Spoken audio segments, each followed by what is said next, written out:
Bonjour chers frères et sœurs de l'église de l'île Jésus, nous sommes aujourd'hui le jeudi 29 juin 2023 et nous allons méditer ensemble le récit qui nous décrit la conversion de Saul, que nous retrouvons dans Actes au chapitre 9, du verset 1er au verset 30. La conversion de Saul est un des chapitres les plus importants de ce livre. Elle se retrouve d'ailleurs au chapitre 22 et aussi au chapitre 26.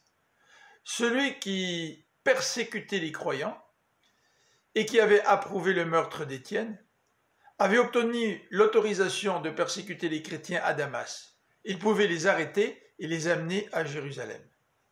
Mais en chemin, Saul va rencontrer le Christ, ce qui sera pour lui un changement radical. De persécuteur du Christ, il deviendra le prédicateur de Christ. Cette transformation va s'opérer par l'action souveraine de Dieu, qui se manifeste par différents éléments. Premièrement, par la lumière éclatante venant du ciel. Deuxièmement, par la voix qui l'interpelle. « Saul, Saul, pourquoi me persécutes-tu » Par l'apparition de Jésus à Saul, par la vision d'Ananias, par la guérison de Saul frappé de cécité.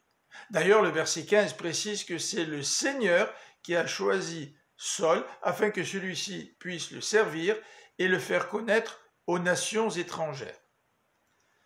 Remarquons qu'Ananias avait besoin que le Seigneur puisse le convaincre d'aller voir Saul pour lui imposer les mains afin que ce dernier retrouve la vue. Les disciples de Jérusalem étaient sceptiques eux aussi, car ils ne croyaient pas que Saul soit réellement devenu un disciple du Christ. Dans ce cas-là, le Seigneur va utiliser Barnabas, qui plaida pour lui devant les apôtres. Barnabas leur raconta comment Saul avait prêché à Damas au nom de Jésus et comment il avait dû fuir cette ville alors que les Juifs avaient fomenté un complot pour le faire mourir. Celui qui est apparu à Saul était le Seigneur ressuscité. Ce n'était pas une simple vision comme celle d'Ananias. Ce fut une rencontre qui servit de fondement au ministère de celui qui va annoncer la bonne nouvelle du salut en Jésus-Christ aux païens et qui va aussi être persécuté par ses compatriotes juifs. La rencontre que Saul a eue avec le Seigneur est exceptionnelle. Mais toute personne qui reçoit Jésus dans sa vie peut aussi témoigner de sa rencontre avec son Sauveur. As-tu rencontré le Christ? A-t-il fait de toi son enfant?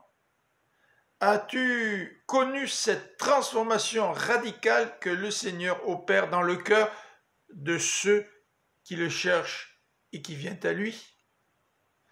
Je vous souhaite à chacun d'entre vous une bonne fin de journée, que le Seigneur vous bénisse.